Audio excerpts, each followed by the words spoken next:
பிரியமான தேவனுடைய பிள்ளைகளே, எலியாவின் ஊழியங்கள் சார்பாக நான் உங்களை வாழ்த்துகிறேன். மீண்டும் ஒரு விசை இந்த நிகழ்ச்சியின் மூலமாக உங்களை சந்திப்பதில் மிகுந்த மகிழ்ச்சி அடைகிறேன். இந்த நிகழ்ச்சியை பார்க்கிற ஒவ்வொரு பிள்ளைகளையும் கர்த்தர் ஆசீர்வதிப்பாராக. உத்தரப்பிரதேச மாநிலம் சோன்பத்ராங்க இடத்துல எலியாஸ் மினிஸ்ட்ரிஸ் அப்படிங்கிற ஊழியத்தை நான் செய்து கொண்டு வருகிறேன். என்னோட கூட அங்கே அநேக ஊழியர்கள் நம்மோடு கூட இணைந்து கர்த்தருடைய ஊழியத்தை செய்து கொண்டு வர்றாங்க. ஒரு ஆசிரமம் அங்கே அமைத்து வாடகைக்கு எடுத்து நாங்கள் ஊழியத்தை செய்துக்கிட்டு இருக்கிறோம். எனக்காக ஜெபித்து கொள்ளுங்கள். எங்களுடைய ஊழியத்துக்காக பல நெருக்கடிகள் மத்தியிலே கர்த்தருடைய ஊழியத்தை செய்து கொண்டு வருகிறோம்.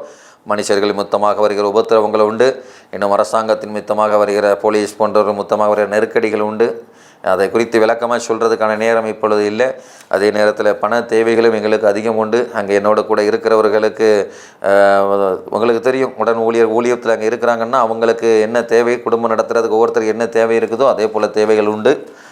ஒருவேளை இந்த ஊழியங்களுக்காக நான் தாங்க விரும்புகிறேன் அப்படின்னு சொல்லி நினச்சா நீங்கள் ஊழியத்துக்காக தாங்கலாம். இப்போ அதை குறித்து அதிகமாக விலைக்கு சொல்கிறதுக்கான நேரம் இப்போ எனக்கு இல்லை. நீங்கள் ஒருவேளை இந்த ஊழியத்தை குறித்து தெரிந்து கொள்ள விரும்புகிறேன், என்னுடைய உத்தரப்பிரதேச ஊழியத்தை குறித்து நான் தெரிஞ்சு கொள்ளணும்னு சொல்லி நீங்கள் ஆசைப்பட்டீங்க அப்படின்னு சொன்னால் அதை குறித்து நீங்கள் எனக்கு ஃபோன் பண்ணிங்கன்னு சொன்னால் நான் உங்களுக்கு ஃபோனில் நிதானமாக நம்ம இதை குறித்து பேசலாம். ஒரு நேரில் நீங்கள் சந்திக்கணும் அப்படின்னு சொன்னாலும் எனக்கு ஃபோன் பண்ணுங்கள். ஏன்னா நான் கர்நாடகா, ஆந்திரா, தமிழ்நாடு, மகாராஷ்டிரா, உத்தரப்பிரதேஷ் ஒவ்வொரு மாதமும் இந்த 5 இடங்களுக்கு நான் ட்ராவல் பண்ணுறேன். 5 இடங்களுமே நமக்கு ஊழியம் நடந்து கொண்டு இருக்கிறது. அதனால் நம்ம 5 இடத்துக்கு நான் ட்ராவல் பண்ணுறேன். ஒருவேளை நீங்கள் தமிழ்நாட்டில் இருந்தாலும், கர்நாடகாவாக இருந்தாலும், ஆந்திராவாக இருந்தாலும், மகாராஷ்டிராவாக இருந்தாலும், மும்பையில் வசிக்கிறவங்களாக இருந்தாலும் சரி, யூபி உத்தரப்பிரதேசில் வசிக்கிறவங்களாக இருந்தாலும் சரி, ஒருவேளை நேரில் சந்திக்கணும்னு சொல்லி நீங்கள் ஆசைப்பட்டீங்க, நேரில் பார்க்கணுமே அப்படின்னு நினச்சிங்கன்னா நீங்கள் எனக்கு ஃபோன் பண்ணலாம். உங்கள் பகுதிக்கு, உங்கள் ஏரியாவுக்கு நான் வரும்போது நீங்கள் நேரில் வந்து சந்திக்கலாம். நான் உங்களுக்காக ஜெபிக்கிறேன். தேவ ஆலோசனைகளை, என்னால் என்ற ஆலோசனைகள் நான் உங்களுக்கு கொடுப்பேன். இப்போவும் கூட நாம் தேவனுடைய வார்த்தைக்கு நேராக போகலாம். நான் போன முறை பார்க்கும்போது கலாத்தியரின் புஸ்தகம் 1வது அதிகாரம் 10வது வசனத்தில் அதை நான் சொல்லி கொண்டு இருக்கும்போது நேரம் சரியாக நமக்கு சீக்கிரத்தில் அது போனதுனால என்னால் முழுசாக சொல்லி முடிக்க முடியல. தொடர்ச்சியாக அதை குறித்து நாம் பார்க்கலாம். சபையின் பாரம்ங்கிற தலைப்பின் கீழே போதகர்களுக்காக, விசுவாசிகளுக்காக நான் பேசிக்கொண்டு வருகிறேன். கலாத்தியரின் புஸ்தகம் 1வது அதிகாரம் 10வது வசனத்தில் எழுதியிருக்கிறது, இப்பொழுது நான், அப்போஸ்தலனாகிய பவுல் சொல்கிறாரு, இப்பொழுது நான் மனுஷரையா தேவனையா யாரை நாடி போதிக்கிறேன்? மனுஷரை பிரியப்படுத்த பார்க்கிறேன். நான் இன்னும் மனுஷரை பிரியப்படுத்துகிறவனா இருந்தால் நான் கிறிஸ்துவின் ஊழியக்காரன் அல்லவே. அப்போ அவர் சொல்கிறாரு, நான் மனுஷரையா இல்லை தேவனையா யாரை பிரியப்படுத்துறதுக்காக நான் போதனை செய்கிறேன்? என் போதகம், நான் போதிக்கிறது, நான் பிரசங்கிக்கிறது மனுஷரை பிரியப்படுத்துகிற வண்ணமாக இருக்குதா, இல்லை அது தேவனை பிரியப்படுத்துகிற வண்ணமாக என் பிரசங்கம் இருக்குதா அப்படின்னு சொல்லி இங்கே நம்ம பார்த்து கொண்டு வந்தோம். கடைசியாக அவர் சொல்லும்போது அந்த வசனத்தை சொல்கிறாரு, நான் மனுஷரை பிரியப்படுத்துகிறவனாக இருந்தால் நான் கர்த்தருடைய ஊழியக்காரன் அல்லவே. நான் மனுஷனை பிரியப்படுத்தணும் அப்படிங்கிறதுக்காக நான் ஊழியம் செஞ்சேன், நான் தேவனுடைய ஊழியக்காரன் கிடையாது. அப்போ என்னுடைய ஊழியம், என்னுடைய போதகம், என்னுடைய பிரசங்கம் இதெல்லாம் தேவனை பிரியப்படுத்துகிற வண்ணமாக இருக்கணும். தேவனை பிரியப்படுத்துகிற வண்ணமாக இருக்கணும் அப்படின்னு சொன்னால் எப்படி ஊழியம் செய்யுது? நான் சுருக்கமாக ஒரு வார்த்தை ஒன்று சொல்லலாம். கர்த்தராகிய இயேசு சொல்கிறாரு, அறுப்பு மிகுதி, வேலையாட்கள குறைவு. அப்போ இயேசு சொல்கிறாரு, அறுப்பு நிறைய இருக்குதுப்பா, ஆத்துமாக்கள் அதிகமாக இருக்கிறாங்க. இந்த ஆத்துமாக்களை எல்லாம் அறுத்து, அதாவது இந்த ஆத்துமாக்களை எல்லாம் ஒன்று சேர்த்து பரலோக ராஜ்யத்துக்கு கொண்டு வரணும். ஆட்கள் இல்லை, வேலையால் ரொம்ப கம்மியாக இருக்குது. ஏன்னா இயேசுவை குறித்து வேதம் சொல்லுது, கர்த்தர் இயேசு சொன்னார், இழந்து போனதை தேடவும் ரட்சிக்கவுமே நான் வந்திருக்கிறேன். ஏதேன் தோட்டத்தில் ஆதாம் ஏவாளை உண்டாக்கினேன்.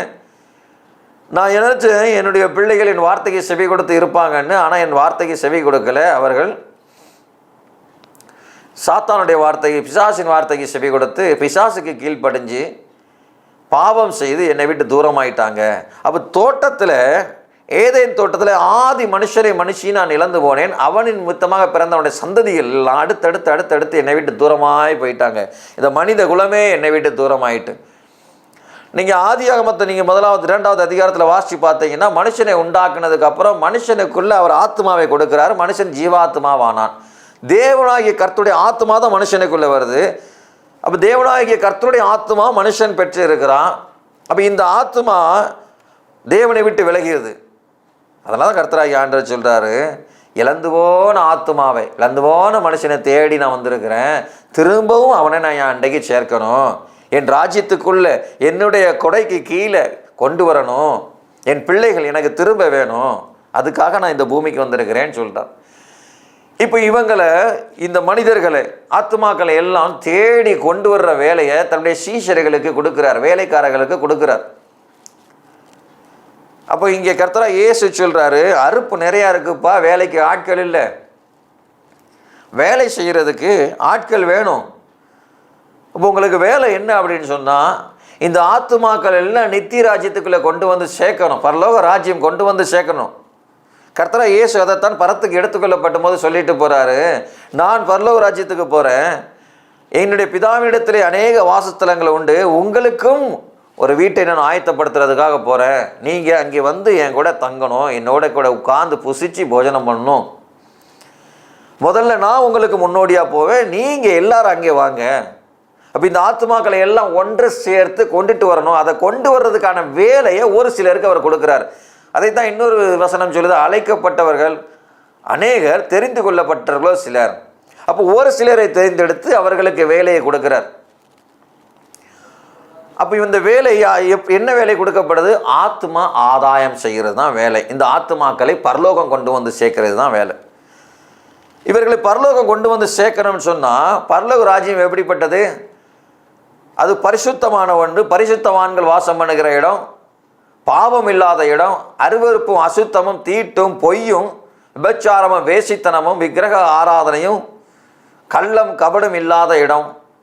ஒரு இடத்துல கர்த்தராகிய ஆண்டவர் சொல்கிறாரு, பரலோக ராஜ்யம் இது சிறு பிள்ளைகளை போல்றது. அப்படின்னா பரலோக ராஜ்யத்தில் இருக்கிற ஒவ்வொருத்தருடைய இருதயம் சின்ன பிள்ளை இருதயம் போல இருக்கும். சிறு பிள்ளையை போல ஒருவன் மாறுறன்னா பரலோக ராஜ்யம் வந்து சேர முடியாது. சபையின் பிள்ளைகளுடைய இருதயத்தை சின்ன பிள்ளைகள் இருதயத்தை போல மாற்றும். அப்போ பாவத்தை விட்டு விலக்கணும், பாவம் அசுத்தம் இதை விட்டு அவர்களை விலக்கணும். நேரான பாதையில், சரியான பாதையில், தேவ பயத்தில் பக்தி, பயத்தோடு கூடிய பக்தியில் கொண்டு வரணும். சிலருக்கு இந்த போதனை கசக்கும், சிலருக்கு பிடிக்காது. ஆனாலும் நாம் தேவன் விரும்புகிற காரியத்தை செய்யணும். அவர் விரும்புகிறவனமாய் போதிச்சு, அப்போ தான் அவர் விரும்பின மாதிரி நீ போதனை கொடுத்தா தான் நித்தியராஜ்யம் வர முடியும். நீ மனுஷன் பிரியப்படுற மாதிரி சொன்னால் மனுஷன் என்னத்துக்கு பிரியப்படுவான்? ஏதேன் தோட்டத்தில் என்ன நடந்தது? பார்க்குறதுக்கு நல்லா அழகாக, கண்ணுக்கு நல்ல கவர்ச்சியாக மினுங்குது, பார்க்குறதுக்கு நல்ல கவர்ச்சியாக இருக்குது, பார்வைக்கு நல்ல ருசியாக இருக்கும் போல தோணுது. அதை கவர்ச்சி, அதை பார்த்து தோற்றத்தை பார்த்தோன்னே மனசுக்குள்ளே ஒரு எண்ணம், இது நல்லா தான் இருக்குமோ, பார்வைக்கு அழகாக இருக்குது, புசிப்புக்கு நல்லா இருக்கும்னு ஒரு எண்ணம், இமேஜின், ஒரு கற்பனை உண்டாகுது உள்ளுக்குள்ளே. அப்போ இப்படிப்பட்ட பாவ காரியம் இதை விட்டு நீங்கள் விலகி இருக்கணும். அதில் ஈடுபட்டுறக்கூடாது, அதில் விழுந்துடக்கூடாது. இதை குறித்து நம்ம கண்டித்து பேசும்போது சிலருக்கு இதை பார்க்காத, இதை செய்யாத, இங்கே போகாதேன்னு சொல்லும்போது வருத்தமாக தான் இருக்கும், கோபமாக தான் வரும், எரிச்சலாக தான் இருக்கும். ஆனாலும் அவனுடைய ஆத்மாவை நீங்கள் கண்டித்து அடித்து திருத்தி காப்பாற்றும் போது அவன் நித்தியராஜ்யத்துக்கு வந்து சேர்ந்துருவான். நீ அவனுக்கு ஏற்றால இதை சாப்பிட்டா என்ன தப்பு, சாப்பிட்றத பற்றி ஒன்றும் இல்லை அப்படின்னு நீ பேசிட்டே அப்படின்னு சொன்னால் அவன் அதை சாப்பிட்டு பாவத்தில் விழுந்து நாசமாக போயிடுவான், பரலோகம் வந்து சேர மாட்டான். அப்படி நீ போதிக்கிற போதகம் அவனுக்கு பிடிக்கலனா கூட அவன் நித்தியராஜ்யம் வரணும்னா என்ன செய்யணுமோ அதைத்தான் செய்யணும். அதுக்காக தான் நம்ம அமர்த்தப்பட்டிருக்கிறோம். ஊழியக்காரர்கள் அதுக்காக தான் அப்பாயிண்ட் பண்ணப்பட்டிருக்காங்க. அவங்க வேலை ஒவ்வொரு ஆத்மாவையும் பாவத்தை குறித்து, நீதியை குறித்து உணர்த்தி, நியாய தீர்ப்பை குறித்து அவனுக்கு தெளிவுபடுத்தி, நித்திய ராஜ்யத்துக்கு போகிறதுக்கான என்ன வழியோ அதை அவனுக்கு காண்பிச்சு கொடுத்து அவனை கொண்டு வந்து சேர்க்கணும். இதுதான் ஒவ்வொரு ஊழியக்காரனுக்குமான வேலை. அப்போ அதைத்தான் பவுல் சொல்லும் போது சொல்கிறாரு, 1 கலாத்தியரின் புஸ்தகம் 1வது அதிகாரம் 10வது வசனம், இப்பொழுது நான் மனுஷரையா தேவனையா யாரை பிரியப்படுத்த போதிக்கிறேன்? நீங்கள் வேதாகமத்தில் ஒரு காரியம் ஒன்றை யோசித்து பார்த்தீங்க அப்படின்னு சொன்னால் 2 தீமோத்தேயின் புஸ்தகம் 4வது அதிகாரத்தில் நீங்கள் வாசித்து பார்க்கலாம். 2 தீமோத்தேயின் புஸ்தகம் 4வது அதிகாரம் 3வது வசனத்தில் சொல்லியிருக்குது, சிலர் ஆரோக்கியமான உபதேசத்தை பொறுக்க மனதில்லாமல், நல்லா கவனிச்சு பாருங்க, ஆரோக்கியமான உபதேசத்தை பொறுக்க மனதில்லாமல் செவி தின உள்ளவர்களாகி தங்கள் சுய இச்சைகளுக்கு ஏற்ற போதகர்களை தங்களுக்கு திரளாக சேர்த்து கொண்டு. இவங்க நல்லா கவனிச்சு பாருங்க. அப்போஸ்தலனாகிய பவுல் தீமோத்தேயு கிட்ட சொல்லும்போது ஒரு காரியம் ஒன்று சொல்றாரு. 2 தீமோத்தேயு புஸ்தகம் 4வது அதிகாரம் 3வது வசனத்தில், தீமோத்தேயுவே கவனமாயிரு, இங்கே விசுவாசிகள் பல பேர் என்ன ஒரு காரியம் செய்கிறாங்க, ஆரோக்கியமான உபதேசத்தை கேட்கறதுக்கு அவங்களுக்கு விருப்பம் கிடையாது, பக்தி விருத்திக்கு ஏதுவான உபதேசத்தை கேட்கறதுக்கு அவங்களுக்கு விருப்பம் கிடையாது. அவங்க செவி தினவுள்ளவர்களாகி அப்படிப்பட்ட உபதேசம் அவங்க காத்துக்குள்ளே ஏற மாட்டேங்குது, இருதயத்துக்குள்ளே போக மாட்டேங்குது. அப்படிப்பட்டவங்க கண்டித்து உணர்த்துகிற போதகர் எனக்கு வேண்டாம்னு சொல்லி, எச்சரிக்கிற போதகர்கள் எனக்கு வேண்டாம்னு சொல்லி, தங்களுடைய சுய இச்சைக்கு ஏற்ற போதகர்களை அவங்க நியமிச்சுக்கிட்டாங்க. இழிவானவர்களை தங்களுக்கு போதகர்களாக நியமித்து, எங்களுக்கு இந்த போதகர்கள் போதும் அப்படின்னு சொல்லி நியமித்து வச்சுக்கிட்டு இருக்காங்க. இப்படிப்பட்ட இச்சைகளுக்கு ஏற்ற போதகர்களை தங்களுக்கு திரளாக சேர்த்து கொண்டு. நல்லா கவனித்து பாருங்க, 1 2 கிடையாது. எனக்கு என்னமோ பவுல் தீர்க்க தரிசனம் சொல்லியிருக்கிறாரா, ஒருவேளை பவுல் இப்போ நம்மளோட கூட வாழ்ந்து கொண்டு இருக்கிறாரா? அவர் எழுதினதை பார்த்தா இன்னைக்கு நடக்கிறது போல இருக்குது. இதை யோசித்து பார்த்தீங்கன்னா இது அன்னைக்கு உள்ளது போல் 2000 வருஷம் முன்னாடி நடந்த சம்பவம் போல தெரியல. பார்க்குறதுக்கு அவர் ஒரு தீர்க்க தரிசனமாக இனிமை இருக்கும் அப்படிங்கிறதுக்கு எழுதியிருக்கிறாரா, இல்லை அன்னைக்கும் இப்படித்தான் இருந்திருப்பாங்கன்னு சொல்கிறது நம்மளால் இவ்வளவு போதகர்கள் அன்னைக்கு இருந்தாங்களான்னு நம்ப முடியல. இன்றைக்கி தான் தெருவுக்கு தெரு போதகர்கள், வீட்டுக்கு வீடு போதகர்கள். இன்றைக்கி அதுவும் நிறையா இந்த சோசியல் மீடியான்னு ஒன்று வந்ததுக்கப்புறம், யூடியூப்னு ஒன்று வந்ததுக்கப்புறம் நிறையா ஆளாளுக்கு பைபிள் எடுத்து வியாக்கியானம் பண்ணுறாங்க. நம்ம ஊரில் ஒரு பழமொழி ஒன்று சொல்லுவாங்க,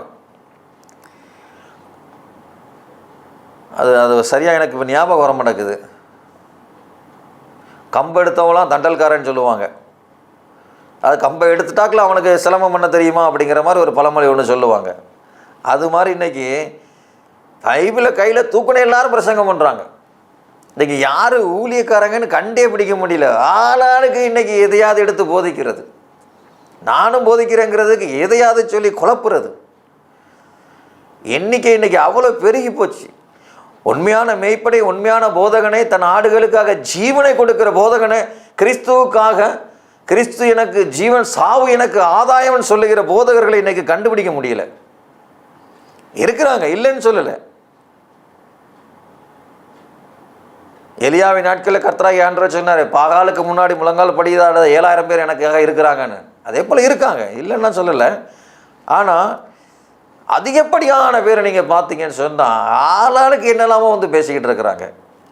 அப்போ இங்கே அவர் சொல்கிறாரு பாருங்கள், 2 தீமோத்தேயு புஸ்தகம் 4வது அதிகாரம் 3வது வசனத்தில், அவர்கள் ஆரோக்கியமான உபதேசத்தை பொறுக்க மனதில்லாமல், பொறுக்க முடியல ஆரோக்கியமான வசனத்தை. நான் தான் போன வாரம் பேசும்போது ஒரு காரியம் சொன்னேன். ஒரு சபையில் நான் பிரசங்கம் பண்ணிக்கிட்டு இருக்கும்போது அங்கே என்ன சொன்னாங்கன்னு சொல்லி, அந்த உபதேசத்தை கேட்குறதுக்கு அவங்களுக்கு பொறுக்க முடியல. அப்படி பொறுக்க விருப்பம் இல்லாமல் செவி தின உள்ளவர்களாகி தங்களுடைய சுயத்துக்கு ஏற்றால அவனுக்கு என்ன தேவையோ அதை பிரசங்கம் பண்ணணும், அவனுக்கு என்ன தேவையோ அதுக்கேற்றால பேசணும். இவனுக்கு பணம் ஆசை இருக்கா, அப்போ ஆண்டவர் உன்னுடைய பேங்க் அக்கௌண்ட்டில் பணமாக கொட்டுவார்னு பேசணும். இவனுக்கு பொருளாசை இருக்குதா, அப்போ பொருள் பற்றியே பேசணும். இவனுக்கு இந்த உலகத்து மேலே இவனுக்கு ரொம்ப ஆசை இருக்குதா, உலகத்தின் காரிய ஆசீர்வாதத்தை பற்றியே பேசிக்கிட்டு இருக்கணும். அப்போ என்ன எதிர்பார்க்கிறானோ, ஒரு விசுவாசி தான் என்ன எதிர்பார்க்கிறானோ அதைத்தான் இன்னைக்கு பேசணும் ஊழியக்காரன் அப்படின்னே அவன் நினச்சிக்கிட்டு போகிறான். பல பேர் அப்படிப்பட்ட போதகர்களை தனக்காக அப்பாயிண்ட் பண்ணி வச்சிருக்கிறாங்க. இன்னைக்கு நிறைய சபைகள் பார்த்தீங்கன்னா, ஆபிரகாமின் ஆசீர்வாதம், எப்போ பாரு ஆபிரகாமின் ஆசீர்வாதத்தை நான் உனக்கு சொல்லிக் கொடுக்கேன். ஆபிரகாம் ஆசீர்வாதம் வேணும்னா ஆபிரகாம் மாதிரி ஆடு மேய்ப்பியா யாராவது? ஆபிரகாமின் ஆசீர்வாதம் எப்படி வந்தது தெரியுமா? ஆபிரகாமின் ஆசீர்வாதம் என்ன? ஆட்டை மாட்டையும் தருவேங்கிறது ஆபிரகாமின் ஆசீர்வாதம் கிடையாது. வாக்கு தத்தம், விசுவாசிகளின் தகப்பன் ஆபிரகாமின் ஆசீர்வாதம் சொல்றது, ஆபிரகாம் மூலமாக உனக்குள் பூமியின் வம்சங்கள் ஆசீர்வதிக்கப்பட்டிருக்கும், உன் மூலமாக, உனக்குள் பிறக்கிற உன் சந்ததியின் மூலமாக. ஆபிரகாமில் இருந்து ஈசாக்கு, ஈசாக்கிலிருந்து இஸ்ரவேல், இஸ்ரவேலில் இருந்து கர்த்தராகிய இயேசு, இயேசுவின் மூலமாக உலகின் அனைத்து சந்ததியும் ஆசீர்வதிக்கப்படும். இது ஆபிரகாமின் ஆசீர்வாதம். இவன் நினச்சிக்கிட்டு இருக்கான் ஆபிரகாம் ஆசீர்வாதம்னா பொண்ணு, செல்வம், வெள்ளி, இதான் ஆபிரகாம் ஆசீர்வாதம். ஆபிரகாம் எந்த இடத்துலையுமே கர்த்தர்கிட்ட எனக்கு தங்கத்தை கொடு, வெள்ளியை கொடு, ஆட்டை கொடு, மாட்டை கொடு, வீட்டை கொடுன்னு கேட்கவே இல்லை. ஏதாவது ஒரு இடத்துல ஆபிரகாமின் ஆசீர்வாதம் பேசுகிறவர்களுக்கு நான் ஒரு கேள்வி வச்சு அப்படின்னா, எந்த இடத்துல ஆபிரகாம் எனக்கு இந்த இது தாங்கன்னு சொல்லி கேட்டு ஒரு வசனம் இருக்குதா? ஆபிரகாம் கர்த்தரிடத்துல முழங்கால் படிக்கிட்டு உபவாசித்தோ எனக்கு இதை தாரும் என்று சொல்லி கேட்டான், கர்த்தர் கொடுத்தாருன்னு எதுவுமே கிடையாது. இன்னொரு கேள்வி கேட்குறேன், ஆபிரகாமின் ஆசீர்வாதம் அப்படியே கர்த்தர் உனக்கு இன்னைக்கு சொல்கிறாங்களா, ஆபிரகாமின் ஆசீர்வாதத்தை நான் உனக்கு வழிகாட்டுறேன்னு சொல்லி ஆபிரகாமுக்கு சொன்னது போல் உன்னை எல்லாத்தையும் விட்டுட்டு வானா, நீ போவியா? நீ போவதுக்கு ஆயத்தமாக இருக்கியா? ஆபிரகாம் நிலையா ஒரு இடத்துல கூட இருக்கல.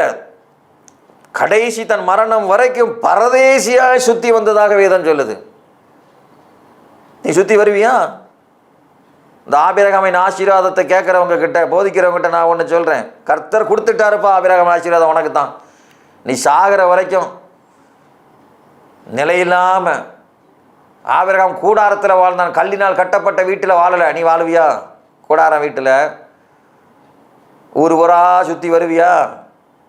மோட்டாட்டியை கூட்டிட்டு 25 வருஷம் வாக்குத்தத்தம் பண்ணப்பட்ட பிள்ளை பெற்றுக்கொள்ளதுக்கே 25 வருஷம் ஆபிரகாம் காத்திருந்தான். நீ எத்தனை வருஷம் காத்திருக்க?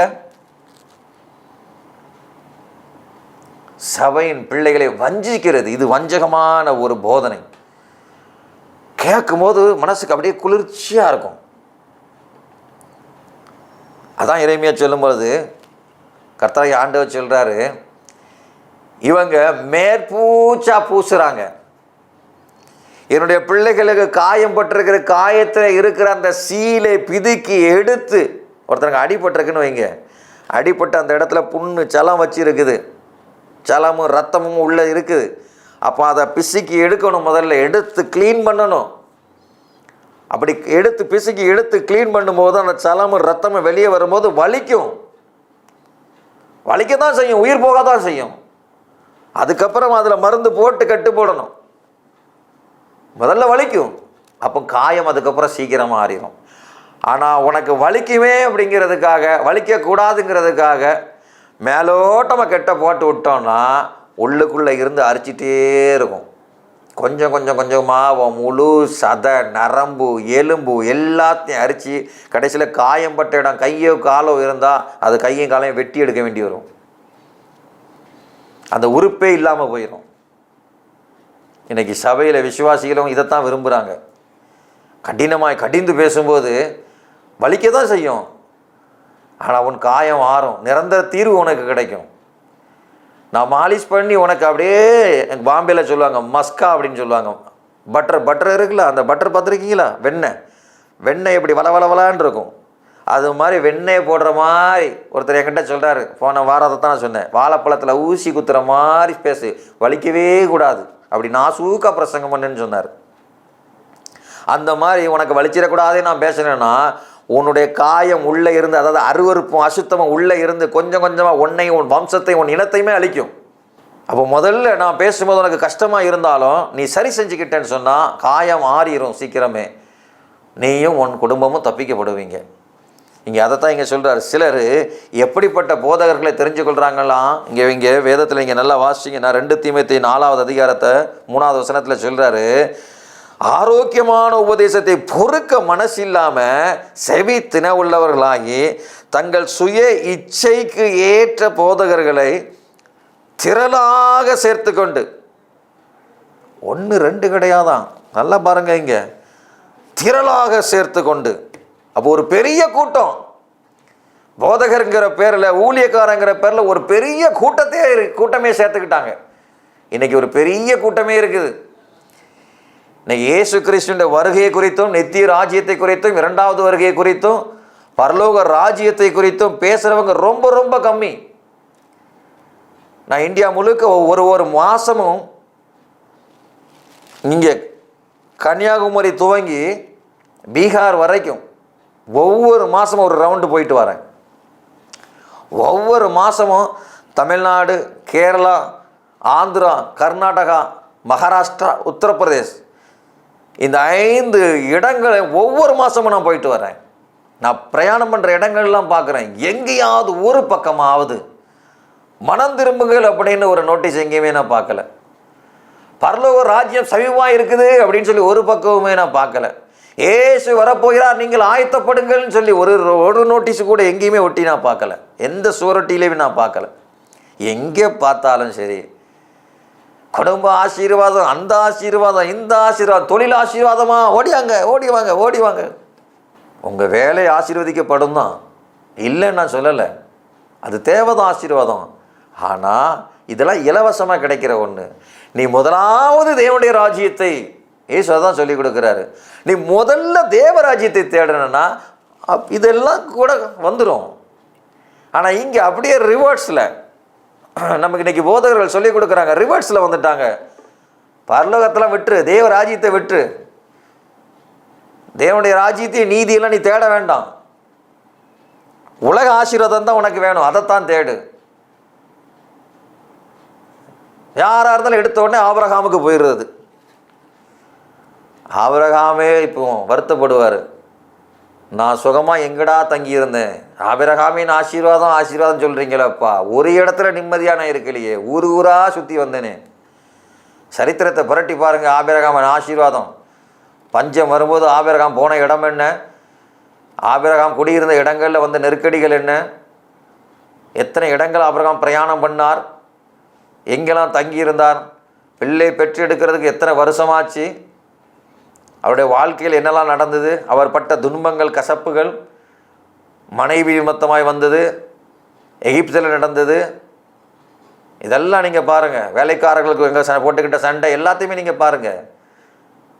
அவர் ஒன்றும் ஜாலியாலாம் இருக்கலை, நீங்கள் நினைக்கிறது போல் ஆபிரகாம் ஜாலியாலாம் இல்லை. இன்னைக்கு தவறாகவே பொதிச்சிக்கிட்டு இருக்கிறாங்க. சரித்திரத்தை நல்லா கவனித்து பாருங்கள், ஆபிரகாம் எந்த நிலையில் இருந்தான்னு சொல்லி. கர்த்தராகிய இயேசு அதைத்தான் சொல்கிறாரு, நீ ஆபிரகாமுக்கே நீ பிள்ளையாக மாறணும்னாலும் கூட, யூத குலத்தில் பிறந்தவனும் யூதன் கிடையாது, ஆபிரகாமை போல விசுவாசித்து வாழுகிறவன் தான் ஆபிரகாமின் பிள்ளைன்னு சொல்கிறார். நீ பிறக்கணும்னு கூட அவசியம் கிடையாது. அப்போ இன்னைக்கு யோசிச்சு பாருங்க, நீங்கள் எப்படி போதிக்கிறீங்க? இங்கே விசுவாசிகளையும் குறித்து இங்கே வேதத்தில் சொல்லும்போது பாருங்கள், எப்படிப்பட்ட போதகர்களை தமக்காக அவர்கள் தெரிந்தெடுத்து வச்சிருக்கிறாங்களாம். அவர்களுடைய தங்களுடைய சுய இச்சைக்கு ஏற்ப, இச்சைனா உங்களுக்கு புரியுதா? அவன் ஆசை, அவன் விருப்பம், அதுக்கேத்தால பேசணும். அப்படி யார் பேசுகிறான்னு பார்க்குறது. ஓ, இந்த ஊழியக்காரனா, இந்த ஊழியக்காரன் எப்போ பார்த்தாலும் சாபோன்னே சொல்லுவான். என்கிட்ட ஒருத்தர் சொன்னார் கொஞ்ச நாளுக்கு முன்னாடி, ஒருவர் சந்திக்கும் போது, ஐயா எப்போ பார்த்தாலும் பெரம்பெடுத்து அடிச்சுட்டே இருக்கக்கூடாது, எங்களுக்கு என்ன ஆசையா, பிள்ளையை போட்டு அடிச்சுட்டே இருக்கணும்னு ஆசையா, எழுதி ஒட்டி இருக்குதா பெரம்பெடுத்து அடிச்சுட்டே இருக்கணும்னு? அப்படி கிடையாது. பிள்ளைகள் தவறு செய்யும்போது, சபை தவறான பாதையில் போகும்போது, தவறான பாதையில் வழிநடத்தும் போது, அப்போ பெரம்பெடுத்து தப்பு பண்ணுற பிள்ளையை தான் கண்டிக்க வேண்டும். நல்லா இருக்கிற பிள்ளை யாராவது பெரம்பெடுத்து அடிப்பாங்களா? பைத்தியம் பிடிச்சிருக்குதா? நல்லா யோசிச்சு பாருங்கள். உங்கள் பிள்ளை நல்ல ஒழுக்கத்தில் இருக்கிற பிள்ளை, தெய்வ பயமிக்க ஒரு பிள்ளை, அதை எடுத்து சும்மா சும்மா அடிப்பீங்களா? எந்த பிள்ளை சேட்டை பண்ணுதோ, சொன்ன பேச்சு கேட்கலையோ, எந்த பிள்ளை அடங்காமல் இருக்குதோ அதை தான் கண்டிப்பீங்க. சும்மா ஒரு பிள்ளை நல்லா இருக்கிற பிள்ளையை போட்டு யாரும் அடிச்சுட்டே இருக்கணும்னு சொல்லி அவசியம் கிடையாது. அப்போ ஒருத்தர் கேட்குறாரு, எப்போ எடுத்தாலும் பெரும்பாலும் அடிச்சுட்டே இருக்கணும்னு அவசியம் கிடையாது. ஏன்னு எங்களுக்கு அப்படி ஒன்றும் ஆசை இல்லைப்பா, பெரும்பாலும் அடிச்சுட்டே இருக்கணும்னு. நாங்கள் அதுக்காக வரலை, நாங்கள் பரலோகம் கொண்டு போய் சேர்க்கறதுக்காக வந்திருக்கிறோம். அப்போ தவறு செய்யாதவன், சரியான தேவ பாதையில் நடக்கிறவனுக்கு நாங்கள் பேசுகிறது கசப்பாக இருக்காது, அவனுக்கு பெரம்படி போல இருக்காது. ஏன்னு சொன்னால் அந்த அடி அவன் மேலே விழாது. ஏன்னா அவன் சரியான பாதையில் தான் போய்கிட்டு இருக்கான். அது அவனுக்கு பெரம்படியாக தோணாது, அவனுக்கு தேன் போல இருக்கும். எவன் ஒருத்தனுக்கு அது விருப்பம் இல்லையோ, தேவனுக்கு பயப்படு, தேவனுக்கு கீழ்ப்படி, தேவனுடைய நியாயப்பிரம், தேவனுடைய கட்டளை கற்பனைகள் இப்படி நட, வேதத்தில் எழுதியிருக்கிற வசனத்தை கைக்கொள் அப்படின்னு சொல்றது எவனுக்கு பிடிக்கலையோ, சுயத்தை வெறுக்கணும்னு சொல்றது எவனுக்கு பிடிக்கலையோ, சிலுவையை சுமக்கிறது எவனுக்கு பிடிக்கலையோ, அவனுக்கு தான் பெரம்பெடுத்து அடிக்கிறது போலவே இருக்கும். நல்லா நீங்கள் யோசிச்சு பாருங்க. இந்த வசனம் திரும்ப திரும்ப திரும்ப திரும்ப எனக்கு தோணிக்கிட்டே இருக்குது. நீங்கள் இந்த ஒரு முறை நான் உங்களுக்காக வாசிக்கிறேன். 2 தீமோத்தேயுவின் புஸ்தகம் 4வது அதிகாரம் 3வது வசனத்திலே அப்போஸ்தலனாகிய பவுல் தீமோத்தேயுக்கு சொல்லும்போது சொல்றாரு, அவர்கள் ஆரோக்கியமான உபதேசத்தை பொறுக்கிறதுக்கு மனம் இல்லாமல், அதை கேட்க விருப்பம் இல்லாமல், பொறுத்து கொள்ள முடியல. ஆரோக்கியமான உபதேசத்தை கேட்கறதால சிலரால் பொறுத்து கொள்ள முடியாமல் செவித்தின உள்ளவர்களாகி தங்கள் சுய இச்சைகளுக்கு ஏற்ற போதகர்களை தங்களுக்கு திரளாக சேர்த்து கொண்டு ஒரு பெரிய கூட்டமாக கூட்டிக்கிட்டாங்க. இன்னைக்கு நிறைய கூட்டம், எங்கே பார்த்தாலும் சரி. சிலர் பேங்க் அக்கௌண்ட்டில் பணம் உழுதுன்னு சொல்கிறாங்க. சிலர் அற்புதங்க பேரில் கை பார்த்தியா ஒரு அடி நீண்டுட்டு, கால் பார்த்தியா ஒரு அடி நீண்டுருக்குன்னு மேஜிக்லாம் பண்ணுறாங்க. ஜனங்கள் ஆர்வமாக ஓடி பார்க்குறாங்க. அந்த மேஜிக்கை பார்த்ததுனால உனக்கு என்ன ஆத்மாவுக்கு பிரயோஜனம்? கர்த்தரா இயேசு எங்கேயாவது இந்த மாதிரி காரியங்களை சொல்லியிருக்கிறாரா? வேதத்தில் இது வேதம் இதுக்கெல்லாம் அனுமதிக்கிறா எங்கேயாவது? நீ வேலைக்கு போகாமல் வீட்டில் இரு, உன் அக்கௌண்ட்டில் வந்து லட்சம் லட்சமாக பணம் விழும் அப்படின்னு அது அரசாங்கத்துக்கு எதிரானது இல்லையா? கர்த்தராகி ஆண்டவர் கள்ள நோட்டு அடிக்கிறாரா? அப்போ ஒரு கூட்டம் பெரிய பெரிய ஊழியக்காரன்னு இன்னைக்கு நீங்கள் நினைக்கிற ஆட்களே இதுக்கு பின்னாடி ஓடுறாங்க. இப்படிப்பட்ட போதகர்கள் அவங்களே சேர்த்து வச்சிருக்கிறாங்க. நான் ஒருத்தர் எதிர்பார்க்கவே இல்லை, நினச்சி கூட பார்க்கல. ஒரு போதகரை குறித்து ஒருத்தர் எனக்கு ஒரு வீடியோ ஒன்று அனுப்புனார். நான் இவர் இப்படி இருப்பார்னு நினைக்கிறேன். அப்போ அதை குறித்து நான் இதை யாரையும் நான் உங்களுக்கு யாரையும் குறை சொல்கிறதுக்காக சொல்லலை, சபை விழிப்பாக இருக்கிறதுக்காக சொல்கிறேன். போதகர்கள் நீங்கள் உங்கள் சபை எப்படி நடத்தணும் அப்படிங்கிறதுக்காக நான் இதை சொல்கிறேன். இன்றைக்கி நிறையா தெரிஞ்ச ஒருத்தர், உலகளவில் ஃபேமஸான ஒருத்தர், அவர் சர்ச்சில் ஒருத்தர் பிரசங்கம் ஒருத்தர் வர்றாரு. அவர் பிரசங்கமெல்லாம் ஒன்றும் பண்ணலை, வர்றாரு, நிறைய மேஜிக் எல்லாம் பண்ணுறாரு. அந்த மேஜிக் பண்ணும்போது சொல்கிறார், உங்கள் அக்கௌண்ட்டில் இவ்வளோ பைசா இப்போ விழுந்திருக்கு பாரு, கர்த்தர் உங்கள் அக்கௌண்ட்டில் எவ்வளோ பணம் போட வச்சிருக்கிறாரு பாரு, உன் மொபைல் எடுத்து பாருங்கன்னு டக்குன்னு நிறைய மொபைல் எடுத்து பார்க்குறாங்க. ஆமாம், மெசேஜ் வந்திருக்குன்னு ஒவ்வொருத்தராக சொல்கிறாங்க, வந்திருக்குன்னு. அப்போ நீ எதுக்கு வேலைக்கு போகணும்? ஆண்டவரே என் அக்கௌண்ட்டில் 10 லட்சம் போடுங்கன்ட்டு உட்காந்துக்கலாமா நீ? அப்போ நல்லா யோசிச்சு பாருங்க, இது எங்கே கொண்டு போகுது சபையான்னு சொல்லி. இங்கே பக்தி விருத்திக்கு, தேவராஜ்யத்துக்கு வழிநடத்தக்கூடிய சரியான போதகர்களை இங்கே தேடுறது கிடையாது. சுய இச்சையை நிறைவேற்றி கொடுக்கறதுக்கான போதகர்களை திரளாக சேர்த்துக்கிட்டாங்க. ஒரு பெரிய பெரிய கூட்டமே சேர்த்துக்கிட்டாலே இது இப்படிப்பட்ட ஆட்களை. இங்கே அப்போஸ்தலன் இங்கே பவுல் சொல்கிறார், தீமோத்தி எச்சரிக்கையாயிரு. அதைத்தான் பவுல் சொல்கிறாரு கலாத்தியரின் புஸ்தகம் 1வது அதிகாரம் 10வது வசனத்தில், நான் மனுஷனையா தேவனையா யாரை போதிக்கிறேன், யாரை நாடி போதிக்கிறேன்? மனுஷரை பிரியப்படுத்த பார்க்கிறேனா? இன்னும் நான் மனுஷரை பிரியப்படுத்துகிறவனா இருந்தால் நான் கிறிஸ்துவின் ஊழியக்காரன் அல்லவே. மனுஷன் விரும்புகிற மாதிரி நான் போதகம் பண்ணினேன்னு சொன்னால், மனுஷன் விரும்பின பிரசங்கத்தை நான் பண்ணினேன்னு சொன்னால், நான் கர்த்தருடைய வேலைக்காரனே கிடையாது. அதனால் ஊழியக்காரர்கள் தேவனுக்கு ஊழியம் செய்யுங்க, மனுஷனை பிரியப்படுத்துறதுக்காக அல்ல. உங்கள் ஊழியத்தினாலே கர்த்தர் பிரியப்படட்டும், உங்கள் ஊழியத்தை ஆசீர்வதிக்கட்டும். நாம் ஒரு நாள் தேவனுடைய ராஜ்யத்துக்கு போவோங்கிற விசுவாசத்தோடு இருப்போம். நீங்களும் ஆயத்தப்படுங்க, உங்கள் சபையையும் ஆயத்தப்படுத்துங்க. கர்த்தருடைய வருகையிலே ஒருவேளை அதற்கு முன்பதாக நாம் மரித்து போனாலும் தேவனுடைய ராஜ்யத்தில் இருப்போம். ஒருவேளை அப்படி மரிக்கவில்லை என்றால் கர்த்தர் இயேசு வரும்போது நாம் அவரோடு கூட இருப்போம்.